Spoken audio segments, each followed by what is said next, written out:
Assistant commissioner سلیمان منشا کے اعزاز میں الوداعی تقریبات کا اہتمام کیا گیا۔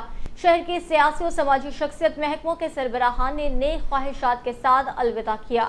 تحصیل صفدر آباد میں گزشتہ 8 ماہ سے تعینات اسسٹنٹ کمشنر سلیمان منشا کو تبدیل کر کے فاطمہ ارشد کو اسسٹنٹ کمشنر صفدر آباد تعینات کر دیا گیا۔ اسسٹنٹ کمشنر صفدر آباد سلیمان منشا کے تبادلے پر ان کے اعزاز میں مختلف الوداعی تقریبات کا اہتمام کیا گیا۔ پہلی تقریب سینئر صحافی احسان الہی ظہیر سعید اسامہ گیلانی اور امیدوار برائے صوبائی اسمبلی سردار انعام الحق ڈوگر کی طرف ڈنر کا اہتمام کیا گیا۔ دوسری تقریب ڈسٹرکٹ پبلک اسکول صفدر آباد کے پرنسپل زیور نساء اور اسکول سٹاف کی جانب سے کیا۔ تیسری تقریب محکمہ مال کی جانب سے کی گئی اسسٹنٹ کمشنر سلیمان منشا کے اعزاز میں۔ چوتھی تقریب میونسپل کمیٹی میں منعقد ہوئی، جس میں D S P circle Safdar آباد توصیف خان سمیت محکمہ پولیس کے تمام سرکاری اداروں کے سربراہان سمیت سیاسی اور سماجی شخصیات اور میڈیا نمائندوں نے شرکت کی۔